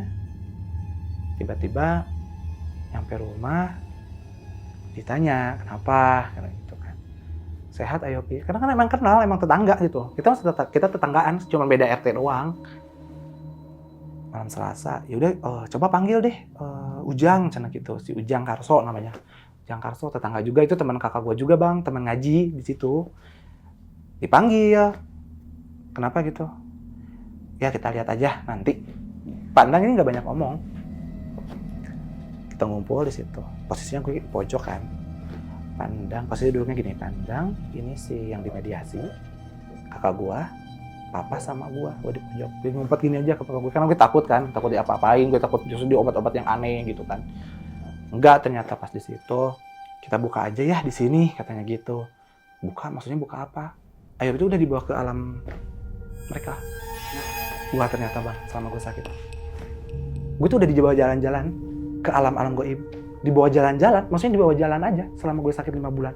Kata Pak Endangit bilang, jadi Ayob itu sakit iya, ada medisnya sebenarnya. Nah, kebetulan begitu Ayob sakit medis, mereka masuk ke badan gue. Dibawalah ibaratnya setengahnya kesadaran gue ke alam mereka. Cuman kan yang itu, yang kata gue tuh ada yang ajak-ajak main, ngobrol sama anak-anak kecil, dan itu siapa? Gue nggak kenal sama sekali. Nah dari situ tiba-tiba Pak Endang buka, dia cuma ngeluarin rokok doang bang, sebatang sambil ngerokok dia. Rokok ditaruh lah rokoknya di asbak, terus dia sambil 1 gelas air putih minumin, suruh minum ke gua. Diminum ke gua malah masuk ke si Ujang Karso yang mediasi ini. Dia lagi ngerokok bang, dia lagi ngerokok. Tiba-tiba, maafin ya, gue peragain, duduknya gini bang. Taulah kayak patung. Duduknya kayak patung buto hijau gitu. Gini banget. Kan dia lagi ngerokok di posisinya. Sadar. Tiba-tiba dia kemasukan. Jadi dilempar ke situ gitu kan. Dan dia kan harus menjadi mediasi gitu kan. Sama Pandang ini ternyata dia masuk. Dia langsung ketawa bang. Bilang merinding, dia langsung astagfirullahaladzim. Gue baca-baca aja. Astagfirullahaladzim. Kenapa ya? Gue nggak tenang di situ bang. Gelisah gitu kan. Gini aja terus kata, gue megang papa gue aja gini. Takut, pengen pulang. Diem gitu kan. Jadi supaya gue ngehindar aja gitu, gak mau diobatin. Iya. Ada tarikan supaya gue pergi gitu. Kayak, Pak ayo pulang, gitu.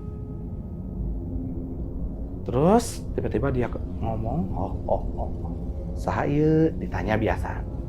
Proses mediasi sama kakak gue. Urang anu cicing di imah. Oh, kata kakak saya. Jadi dia bilang, saya yang diem di rumah. Oh, maksudnya yang diem di rumah? Di rumah mana nih? Gitu kan. Kakak gue bingung. Ya di rumah urang. Eta mah milik urang. Dia bilang gitu. Tapi kami, eta mah di imah urang. Gitu kan. Terus kata kakak gue, rumah yang ditinggalin adik gue. Gitu kan. Dia ketawanya gitu. Terus dari situ diceritain. Terus adik gue yang nggak bisa makan, karena emosi kali ya, kakak gue udah naik nih, udah muncak dia emosi udah. Wah ibaratnya kasar, ya brengsek lu ya. Jadi adik gue selama ini sakit, ini dicekik, kerasa yang kayak adik gue aneh gitu, yang maksudnya orang-orang normal kan, gue cerita ke sana sini, gue dimakanin ini Iya, dia makan, gue juga makan, makannya di perut dia. Dia jawab gitu bang. Karena gue kan ngomong kan ke bini gue, ke mama gue gitu kan, mah kayak gini. Tapi kan mereka tidak menghiraukan lah gitu kan bang. Terus dari situ tiba-tiba nyeri hati aing, sakit hati gue, karena anak ini gak ada sopan santunnya. Karena kamar yang biasa diemin itu gak ada. Yang tadi gue cerita di awal, kan ada 3 kamar bang. Ada 3 kamar nih bang, dibikin 2 kamar sama yang ngebangun di Dobok. Emang kamarnya kan kita butuh kamar gede ya ukurannya. Itu kan kamarnya emang 3 tapi kecil-kecil Bang. Dibobok yang tengah, disatuin Bang. Gara-gara itu dia nggak terima. Aing teu tarima, eta panyicingan aing, dia bilang gitu. Kata kakak gue ngomong gini, panyicingan mana? Kan paling beda alam, kan lu udah beda alam gitu kan, kata kakak gue. Cuk saha, da aing mah di dinya kene. Kata siapa? Karena gue emang masih di situ, dia bilang gitu. Dan yang diam di situ bukan dia doang Bang, ribuan ternyata goibnya. Kalau di tim bola mah cenah. Tapi dia ngomong kayak orang kayak manusia biasa gitu, kayak kalau manusia mah ya main bola ada timnya, nah gue juga sama, ada anak-anak buah gue di situ. Gila nggak Bang? Gue semerinding apa di situ? Maksudnya jadi bukan lu doang, kata kakak gue. Bukan. Dia sampai gini, pantes we cenah. Budak itu kudu mah geus eueuh, dia bilang gitu. Harusnya anak ini udah nggak ada. Gua maksudnya Bang. Harusnya anak ini udah nggak ada. Dia harusnya udah ada di alam gua, dia bilang gitu. Mau gua jadiin anak ini tumbal.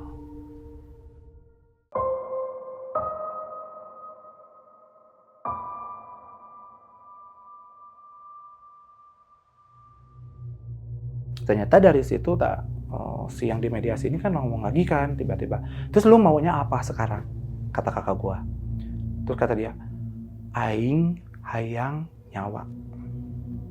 Orang Sunda ngomong atau Indonesianya, gua cuman pengen nyawa. Maksud nyawa apa nih? Kata kakak gue sama yang si bapak itu pandang ngomong. Nyawa dia nunjuk ke gua Bang. Ke dia pengennya gua yang diambil. Kakak gue gini sama pandang itu, nggak bisa gitu. Gak bisa lu ngambil seenaknya anak orang, apa ibaratnya dia belum patokannya harus meninggal, kan dia masih sehat sampai sekarang, dia bilang gitu. Ininya aja lu, raganya aja lu ambil berarti kan. Maksudnya lu bikin dia sakit, katanya gitu. Iya, emang gue yang bikin. Tanya aja nih, kakinya dia gak bisa jalan juga kan gue, dia bilang gitu. Terus sekarang kumaha cenah, kata kakak aku. Terus akhirnya hayangna kumaha. Pokoknya gue mah hayang nyawa, karena emang udah perjanjian, dia bilang gitu. Rumah ini yang gue tinggalin, dulunya itu yang punya rumah ini, dia bekas dalang wayang. Dia banyak anaknya, tapi anaknya nggak ada yang nerusin wayangnya itu, jadi dalang nggak ada satupun. Anaknya udah pencar jauh Bang, udah nggak ada yang tinggal di Sumedang, nggak ada. Jadi rumah itu dikosongin setelah si bapak sama ibunya meninggal. Dulu istrinya ini dia tukang surabi. Tahu kan jualan serabi gitu. Nah, bapaknya dalang. Tahu sendiri lah Bang, dalang wayang kan gimana gitu. Katanya ada, iya meskipun nggak semua ya. Di sini gue juga nggak tahu, nggak ngerti. Intinya katanya ada yang ke arah manggil goib gitu kata Bang. Terus kayak siapin sesajen sebelum dia perform atau segala macem, manggung kali gitu kan. Gak ngerti lah kan, gue bener-bener gak paham yang begituan kata gue tuh. Terus tiba-tiba, nah awalnya dia di rumah itu sering ada yang nyiapin, ada yang ngasih makan begituan, sekarang dia udah nggak ada. Jadi gue marah, kata dia. Terus sekarang maunya apa? Ya gue mah ke perjanjiannya juga gue meminta tumbal, dia bilang gitu. Ya gak bisa anak ini jadiin tumbal lu, dia nggak ada perjanjian apa-apa sama lu, dia bilang gitu kan, kata kakak gue sama Pak Andang ini. Terus si yang di mediasinya ngomong, si goib ini. Dia bilangnya, gue juga ada perjanjian sama dalang yang ini. Terus kakak gue nanya kan, kepo dikit lah. Terus sekarang dalang itu ada di mana? Ada di alam gue, kan perjanjian. Jadi, amit-amit ya, nauzubillah. Jangan sampai kita bersekutu dengan hal-hal goib, jangan sampai kita berspekulasi bahwa kita hidup di dunia ini ada bantuan goib, enggak boleh kayak gitu. Dan ditanya kan gue nggak merinding, kata kakak gue. Terus dia dijadiin apa di sana? Dia jadiin babu, kalau kata gue mah. Dia dijadiin pembantunya gue. Orang gue aja dulu dijadiin pembantu sama dia pas waktu dia hidup. Nah dari situ belum selesai kan mediasinya, pasti banyak pertanyaan-pertanyaan aneh gitu kan. Terus yang selama ini dia bikin, ya kan biar hartanya habis dulu, cina gitu. Ke gue tuh dia udah nyari, apa urusannya kan anak ini nggak ada penyanyi. Ya abisnya anak ini kalau pas waktu dia sakit, nah dia nongkrong di jalanan, tempat jalanan gua, dia bilang gitu. Jadi dulu tuh kan ada di teras rumah ya, di teras rumah yang gue tinggalin tuh ada teras bang. Nah itu tuh kan awalnya ditutup bang, gak ada jalan buat naik motor. Dibikin lah jalan buat naik motor. Nah itu tuh dia nggak mau dirubah gitu tuh, karena itu dia tempat dia nongkrong katanya gitu sama temen-temennya, sama bawah apa anak-anak buah mereka. Jadi sosok penunggu rumah itu nggak suka kalau misalkan rumah itu direnovasi, Mas. Bener-bener nggak suka. Karena dulu memang rumah itu yang gue lihat pas begitu direnov ya, tua banget bang. Masih ada bangunan apa ya kayak bambu bakar gitu. Nah zaman dulu banget kan, kamar mandi aja dulu nggak ditutup bang. Terus ada gua gitu kayak apa ya kayak penyimpanan beras. Kalau zaman dulu ya. Terus ada kayak gudang-gudang gitu bang, ada gudang kecil terus ada keris-keris itu. Nah terus dari situ mediasi lagi kan ceritanya, ya mediasinya belum selesai, ditanyain terus pengennya apa gitu kan. Ya udah gini aja perjanjiannya, kata Pandang. Gimana kalau misalkan nyawa diganti sama nyawa hewan? Mau nggak? Gak mau bang. Kalau hewan juga dia mintanya apa? Kebo, kerbau. Nah ini istri gue nggak ikut sih, nggak jadi saksi. Yang saksinya bapak gue doang ya, yang waktu itu sama kakak gue. Ya udah gini aja, gue minta ayam.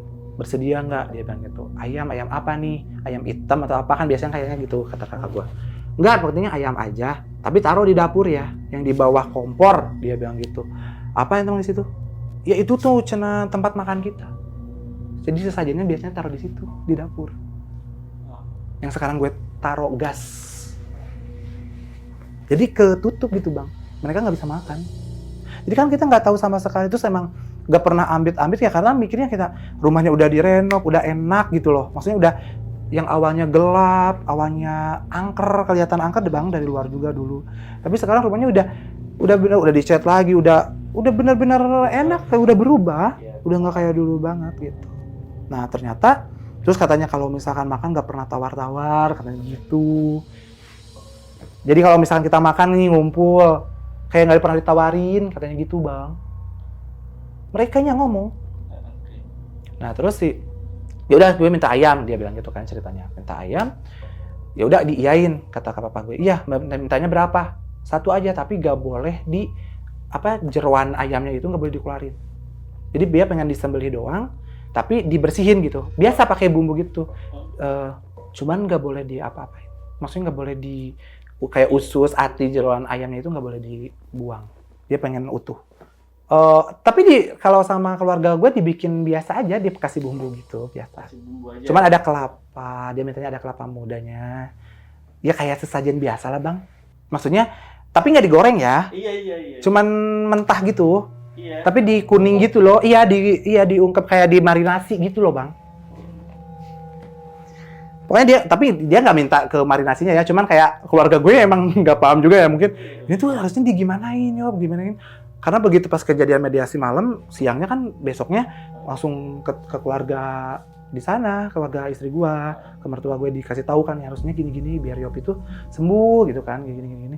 Karena pas waktu itu juga diginiin. Terus sekarang nanti kalau misalnya udah perjanjiannya ini diwujudin, diiyain, terus anak ini bakal sembuh. Ya sok aja, sekarang aja dia udah bakalan bisa jalan. Demi Allah bang, itu gue langsung berdiri ya. Gue jalan sejalan-jalannya orang normal sehat. Di malam itu setelah mediasi. Berarti pas masih di mediasi, itu pas ditunjuk lu bisa jalan, udah tuh lu bisa jalan juga bisa bang? Jalan langsung. Oke. Dia ngomong, gue langsung berdiri, gue buktiin. Bisa jalan bang. Normal. Gak ada berat lagi, gak ada. Terus ditanya kan sama pandangannya cuma gini doang ya. Senyum-senyum aja dia mah, gak banyak ngomong. Gue yang banyak ngomongnya. Terus yang makanan ini yang di perutnya siapa yang makan? Itu gue kasihin lagi. Jadi sari-sari makanan yang gue makan, dia makan dibagiin ke anak-anaknya, ke anak buah-buahnya itu. Karena dia jadi berat badan gue turun terus bang, karena gak jadi daging. Emang nggak ada sari makan juga.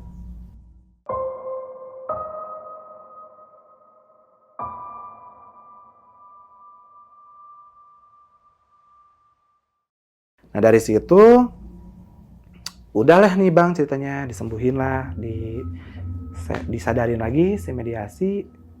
Oke, udah kedengeran kan cenah kata pandang ini. Udah kedengeran kan ya ceritanya gimana. Karena begitu Ayopi datang ke sini, kata pandang, itu di belakang gue ternyata Bang ada barisan. Di belakang badan gue. Maksudnya setelah gue masuk ke dalam gitu, itu ada barisan sampai bikin 2 baris gitu. Sosok yang aneh-aneh. Yang udah ngikutin gue. Terus gue kayak speechless ya, maksudnya kayak oh, berarti percaya ya dunia gaib itu memang ada. Emang ada, benar-benar ada. Pasti gue ngerasain sendiri. Emang awalnya gue sering sompral gitu loh Bang. Kayak gue nggak percaya. Bener itu ada. Pas gue duduk juga katanya dia tuh kayak yang giniin gue katanya, yang tidurin di sini gue, anak kecil. Kata pandangnya ngomong gitu. Wah, berapa bulan sakit? 5 bulan Pak. Insya Allah besok sembuh. Kalau udah sembuh syukuran. Dari situ kan malam Selasa. Perjanjiannya hari Jumat kan. Dia minta hari Jumat, tapi jadi si ayam bakakak itu yang dibikin bakakak itu, 1 ayam itu Bang, nggak boleh ada yang makan, cuman dia doang. Tapi kan sama kita kelihatannya utuh aja Bang, nggak diacak-acak gimana, tapi ternyata itu udah diacak sama ratusan pengikutnya mereka gitu kan. Nah dari situ hari Jumat ke Sariha itu kan gue disuruh nggak boleh kemana-mana aja, di rumah fokus ngaji, berdoa aja, doa.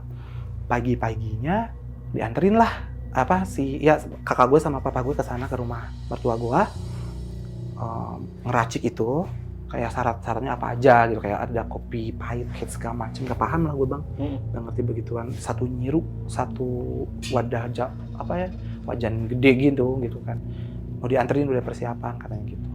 Ya udahlah, mudah-mudahan ini perjanjian yang benar-benar langsung berakhir gitu lah, kayak cerita Yopi sakit tuh katanya gitu, kata papa gue. Ya udah bismillah aja yuk, dianterin Bang.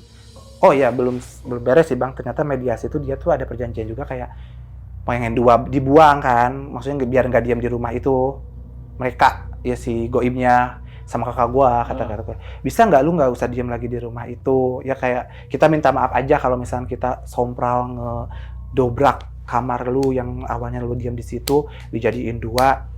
Terus ibaratnya lu gak boleh diem di rumah ini lagi, gimana caranya biar gak ganggu, katanya gitu. Ya udah buang gue aja, tapi ke tempat yang enaken, katanya gitu. Walau alam ya Bang, sama pandang ini dibuka gitu, kayak di set. Lu mau ke sini nggak? Kayak dibukain gitu loh. Ada ke gunung atau kemana gitu Bang. Kayak dibukain gitu sama pandang ini, di set, dibuka ke gunung ini. Mau nggak lu di sini? Katanya gitu. Ih, loba, musuh uing gitu. Banyak musuhnya di situ mah. Yaudah tuh kesini, set dibuka gitu. Padahal dia tuh gitu doang.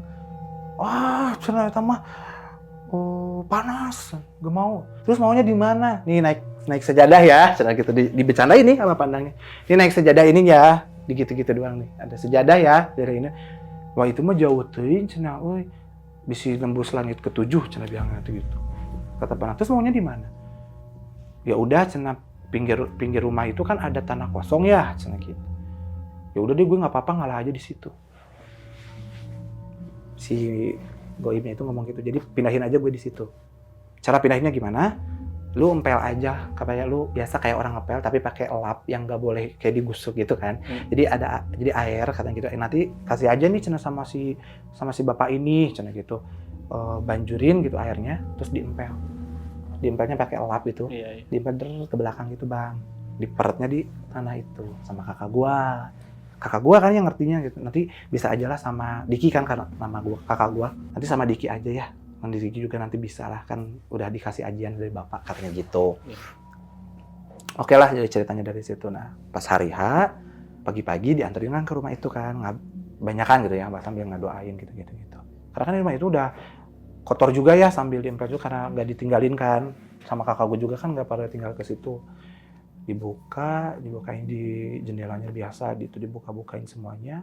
Emang agak yang beda. Pas begitu nganterin kata kakak gue, emang ada yang beda. Dia dengerin kayak, cenah gitu. Kayak seneng gitu merekanya. Kayak, cenah gitu. Dengar suara itu di dapur. Kakak gue juga. Papa gue, kakak gue, sama kakak ipar, sama suaminya. Berempat nganterin itu sesajen, taruh di itu. terus minta dibuang ke sungai jembatan yang maksudnya yang sungainya gede yang biar ke Palidin gitu loh bang, maksudnya biar ke bawah arus si bakakak sama sesajennya semua. Jadi gak boleh ada yang makan sampai tuh, kalau ada yang makan dia bakal mati. Itu ditungguin berapa? Sampai maghrib, dan dia mintanya dibuangnya maghrib. Makanya katanya kenapa gue diganggunya di waktu maghrib, waktu malam, waktu makan. Yang waktu makan karena mungkin gue nggak pernah nawarin dia makan. Jadi kayak gue makan dia merasa kayak makan juga ada makanan katanya gitu. Jadi kalau waktu di maghrib kan yang kayak gitu ngumpul katanya bang di luar-luar tuh. Jadi banyak katanya gitu teman-teman gitu yang jadi pada nongkrong lah ibaratnya kalau kita mah gitu ya pada nongkrong gitu setelah maghrib katanya gitu. Kalau di waktu tengah malam ya waktunya gue istirahat. Jadi gue bikin yang nggak bisa istirahat, jadi gue yang dibikin nggak istirahat, ngerti nggak? Yang nggak bisa tidur itu, gitu bang ceritanya. Jadi pas maghrib, setelah ditaruh tuh seharian maghribnya dibawa nih sama kakak gue dan kakak ipar naik motor, tapi maksudnya dipegang gitu. Cuman permintaan dari si goibnya itu kan minta dibuangnya jangan ditengok katanya gitu, jadi dibuang gitu ke sungainya gitu kan. Itu agak nggak terlalu jauh sih dari rumah juga. Kurang lebih 10 atau 7 menitan lah. Ada sungai yang gede. Nah, pas udah maghrib tuh dibuang. Posisi gue lagi di rumah kan, gue gak ikut kan. Gue di rumah, gue juga gak di rumah mertua, gue di rumah mama. Mama, gue sama adik gue dan istri gue kumpul berempat. Kita ngaji Yasin 2 balikan gitu. Pas ngaji Yasin 2 balikan, tiba-tiba bang lu tahu badan gue kayak bener orang yang gendong balita bayi gitu di badan gue tuh kayak melepas sendiri. Pas maghrib gue lagi ngaji, gue langsung nangis kayak, mah yang gue ini sakit bang, alhamdulillah tuh nggak ada sama sekali, langsung hilang maghrib itu. Yang gue kayak rongkang gitu masih gini, gue masih ngaji doa pas gue ngaji ke perut gue kayak lepas aja gitu, kayak tali dilepas kayak longgar gitu kan, ada yang longgar gitu di perut gue. Itu bener longgar dan ini badan gue gak ada beban apa lagi, gak ada yang berat. Udah dari situ bisa dinyatakan sembuh kan bang. Ternyata kakak gue pas buang itu juga ada kejadian katanya gitu. Kejadiannya apa? Gue lihat ke belakang sengaja dia. Kakak gue sompral juga pengen, kan udah perjanjian nggak boleh dilihat, tapi buangnya sampai itu. Setelah gue buang tapi setelah ayam itu jatuh ke air kan maghrib tuh jadi gelap. Gue tuh sedikit gini ujung mata gue lihat itu badannya ini ya gede, terus kukunya keluar gitu. Iya itu yang gue lihat pertama pas waktu gue belum sakit, kata gue.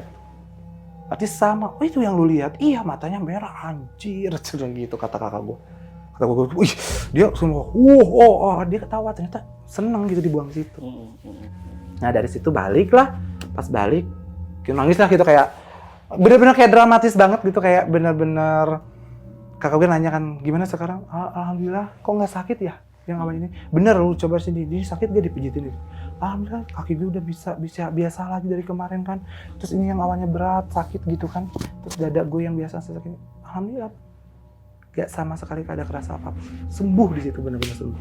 Gitu. Berarti saat ini udah sembuh total ya? Bahkan sudah. Yang kembung pun udah. Oke. Istri pernah nggak ngalamin kejanggalan pada saat Mas Yopi? Kalau kejanggalan sih dia enggak, tapi kayak takut iya. Jadi di rumah itu kalau dia sendirian dia nggak mau, dia nggak berani. Tapi berani kalau siang gitu. Tapi kalau malam dia nggak berani.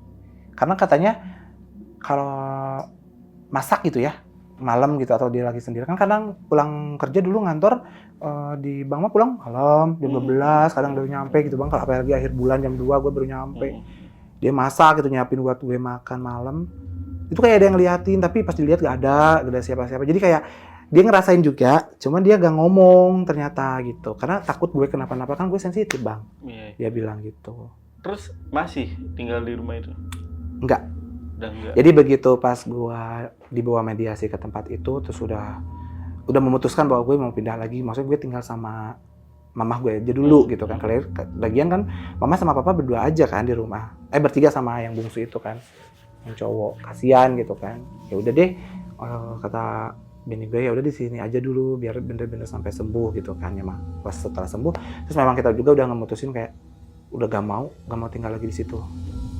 Trauma bang, trauma terus bener-bener ketakutan gitu kan. Terus gue sampai lihat lorongnya aja udah kayak, aduh, apa ya, Iya. iyalah nggak bisa dijelasin gitu kayak udah stuck aja udah kayak udah nggak mau lagi sok aja kalau ada apa-apa ngumpul misalkan di rumah itu acara liwetan kayak gitu atau apa gue nggak pernah ikut sok aja kata gue tuh nggak mau injak di rumah itu lagi juga nggak mau karena masih ada kan mereka di situ yang di pinggir Iya. itu Sekarang siapa yang nempatin? kakak ipar berani di situ. Nah setelah pembersihan itu maksudnya ya dipindahin alhamdulillah kakak juga sehat nggak pernah sakit-sakit. Nggak pernah sakit lagi. Yang soal dalang nih ya. Nah Dalangnya kan tadi Mas Yopi kan bilang kalau dalangnya udah meninggal dalam wayangnya. Tahu dari mana nih?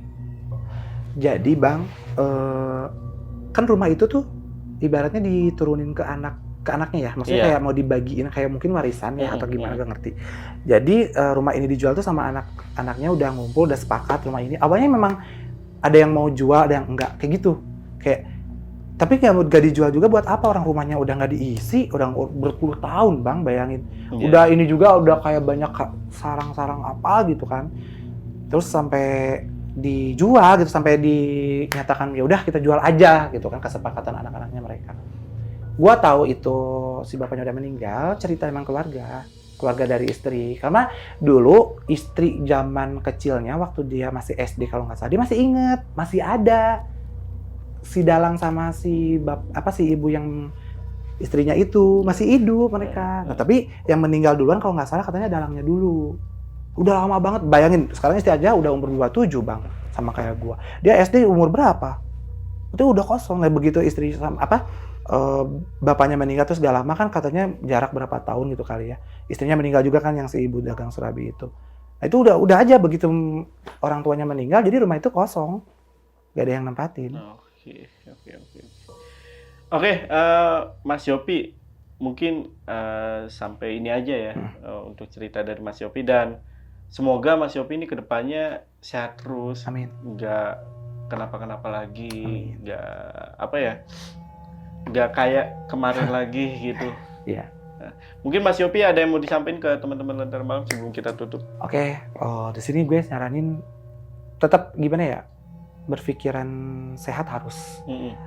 Selagi sakitnya masih wajar, ibaratnya sakitnya atau kalian lagi sakit medis, selagi masih ada medis, oke, kalian untuk menghabisin penasaran kalian tetap harus berobat medis secara medis dulu gitu. Tapi kalau misalkan secara medis nggak sembuh-sembuh, cobalah alternatifnya bisa ke ada banyak alternatif gitu ya kayak ke Pak Ustadz kayak gitu atau apa, dilihat kan. Kita berdampingan juga dengan hal goib dan itu gue percaya bang selama hidup ini gue berdampingan sama hal goib karena emang sensitif juga terus memang kita harus percaya tetap bahwa emang hal goib itu ada. Tapi ya itu aja. Oke, itu tadi pesan dari Mas Yopi. Video ini gue tutup, gue Jamal dari Lentera Malam dan Mas Yopi izin pamit. Bye.